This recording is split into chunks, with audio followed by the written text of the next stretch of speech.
Hi, Scorpio. Hope you're doing well. This is going to be a love energy check-in for you. It's a timeless reading, so whenever you come across this reading is when the messages were meant for you. Please use your own discernment as you go through the reading. Oh, Ten of Swords. I really feel that tarot is a great intuitive tool, and you should always use your own intuitive guides and your own gut instinct while you're watching a tarot reading to really see what is meant for you and what perhaps is a message for someone else. I'm going to just start out by looking at the overall energies around you when it comes to romantic love. So this is specifically for people who want to know a little bit more about what's brewing when it comes to romance in their life. I'm seeing a lot of tens, 10 of wands. What's happening? Endings, completions. Oh, Scorpio. As you get closer to your birthday month, or birthday season, I should say, given we're about a month away from hitting wow, Scorpio season this year has just flown by. What was I saying? I lost my train of thought there. I was saying this is for romantic love, so specifically for people who are seeking guidance on their romantic love life. So whether you're single, looking to date, dating, in a committed relationship, I'm sure there's a message in here for you.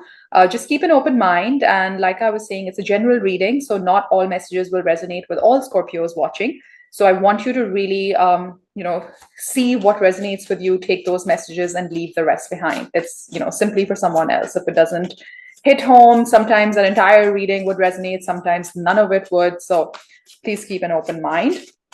Let's open up with overall energies around the sign of Scorpio for romantic love. You've got King of Wands. I like that. Leo energy showing up. Seven of Cups. There is... Okay, you know what? Let me just pull two more cards before I give you the messages. I don't want to say anything before I've seen the cards. Seven of Pentacles.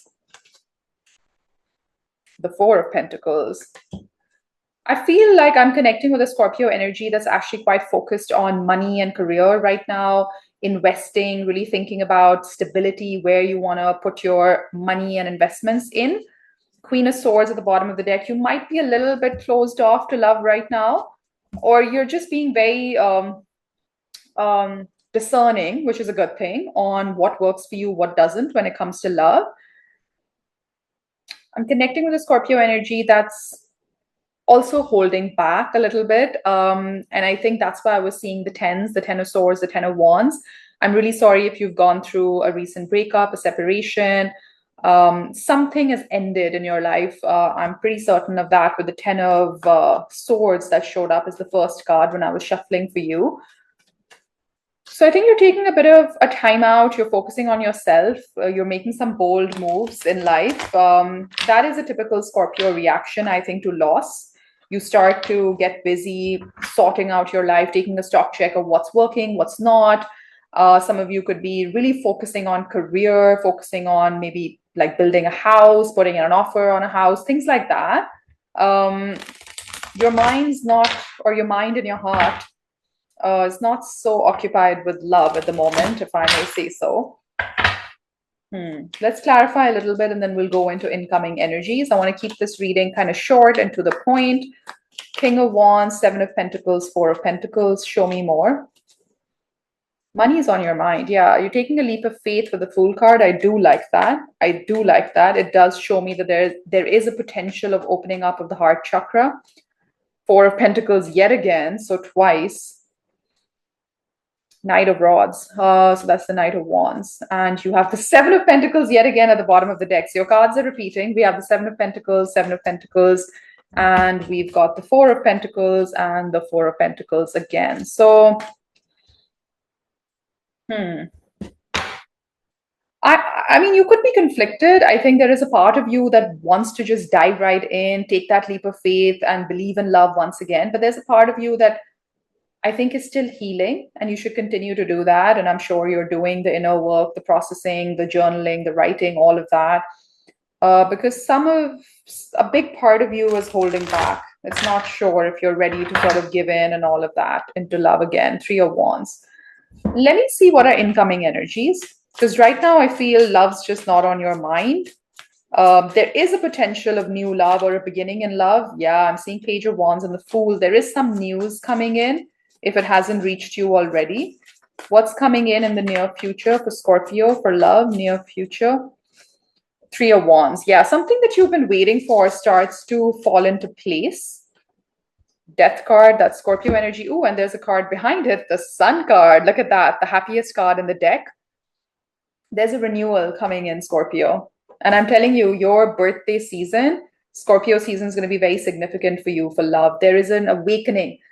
There's a rebirth, and Scorpio energy is very well known for that, like going through transformative cycles, something closing for something new to come in. This is very symptomatic, very typical of being a Scorpio. And I think you're going through a massive rebirth just around the time of your birthday. And it's going to make you real happy.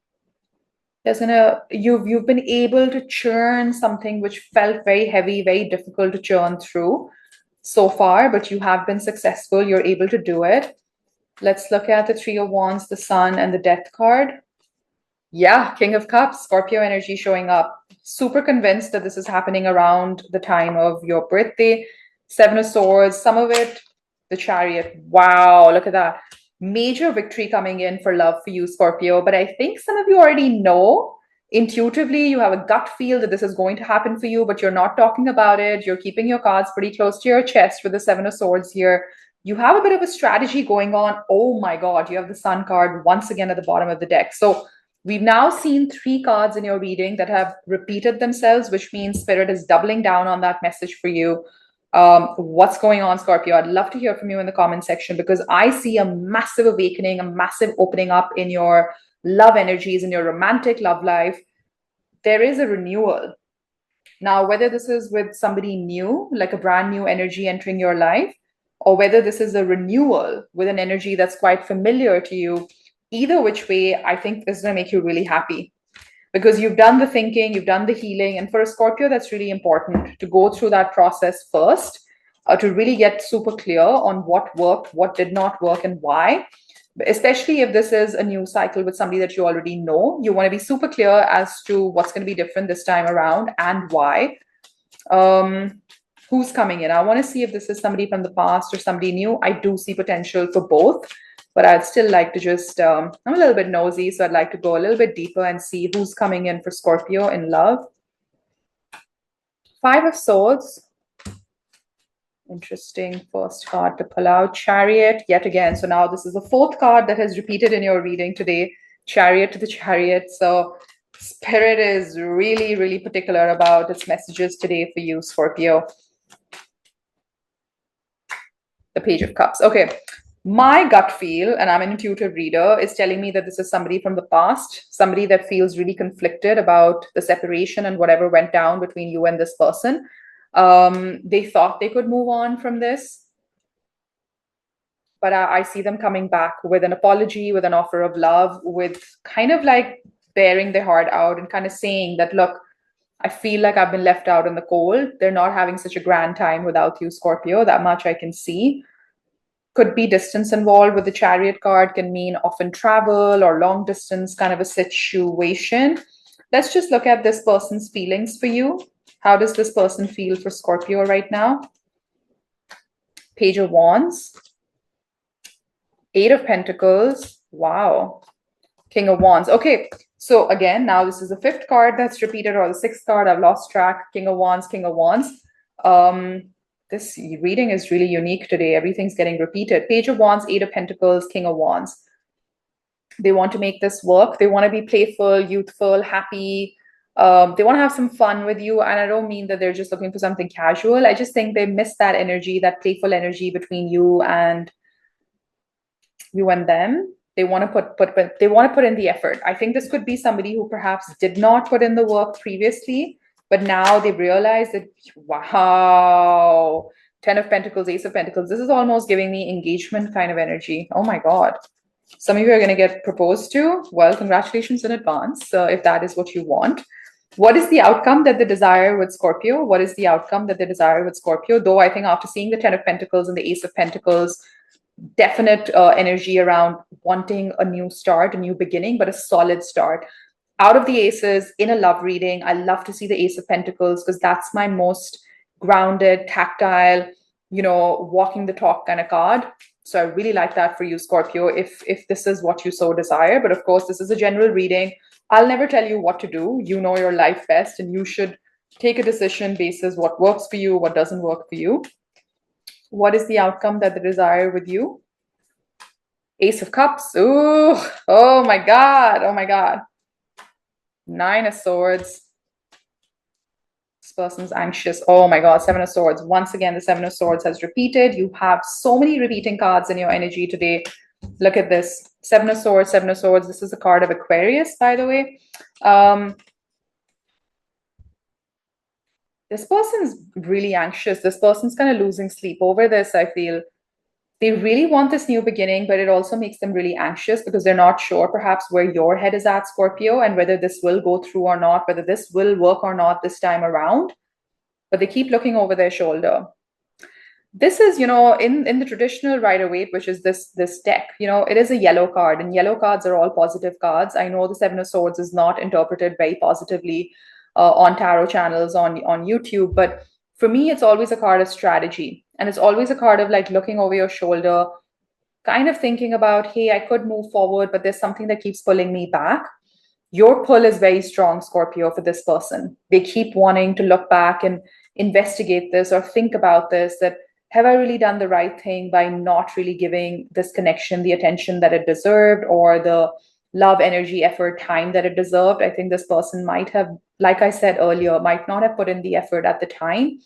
But this moment, this time apart has helped them understand that they actually feel quite anxious about maybe how things went down. They do want a new beginning, Scorpio, but I would think that conversations are needed to help iron this out. This person could have financial issues and money could have been an issue in the connection.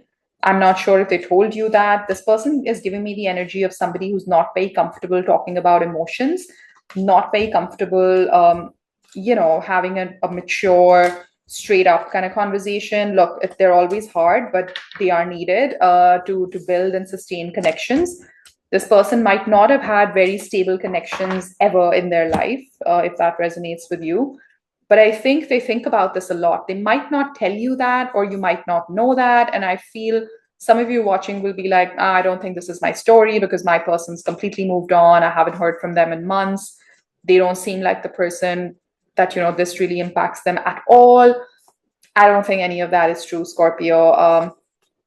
Yeah, I think this person's quite perturbed, quite impacted by whatever went down in this connection. I'm going to close off your reading with some advice from Spirit on what perhaps you could be focusing your energies on right now when it comes to this connection. Let's see. I'm feeling this one, surrender. At times, we must surrender the old before something new can enter our lives. Let go, and all will work out. I mean, Spirit's got your back on this. I really think that this is a divinely ordained kind of connection. So if it's written in your soul path, it's written in this person's soul path, there is nothing in the 3D world that can stop it from coming back into place. I 100% believe in that. I fundamentally believe in that. Because if there is a life experience that you and this person are supposed to go through in this particular lifetime, that means it's part of your soul contract. It is going to happen, The idea is to learn from each cycle and see how you can improve on this connection, so that it can work out this cycle. Give me two more. Okay, trust. Transformation occurs through acceptance. Once you accept the current situation, it will automatically transform. See that you're getting very higher order kind of cards, I would call them. Surrender, trust, really, really sinking deeper into faith, whether it's God you believe in, whether it's the universe, whatever you subscribe to, it doesn't matter. But just believing in something bigger than yourself, believing that this is part of your destiny, this is part of your soul contract, right? I'm going to take one more for you and we'll wrap up your reading there. Okay, I'm feeling this one, forgiveness. Stop focusing your energy on past events. Oh my God, I think all three cards are speaking about surrendering. The trust card said just accept the situation. This is now saying stop focusing your energy on past events. Life is too precious to waste. You create your reality by what you think, dream, and imagine. So I feel like you are the master manifester here, Scorpio, and you know that you are. Your intuitive powers are the strongest in the zodiac. And I think maybe you need this reading as a sign and as a confirmation that your gut is never going to lead you astray. So if you're getting that pull, you're feeling that divine connection with this person, trust it, because there is something to it. But also, I feel this might sound a bit odd what I'm about to say, but I think you don't need to take any action in the 3D world. I think your spirit team, the universe, is putting everything in place in the background for you. And this connection will come back together when it's meant to be. So it is a little bit of like, let go and all will work out, like one of the cards said. Surrender to the divine purpose here, to the divine order, and things will work out the way that they're supposed to work out. Yeah, Scorpio, I'm going to leave it there. If this connected with you, please do hit that like button for me, subscribe to my channel, and I will see you soon. Take care. Bye bye.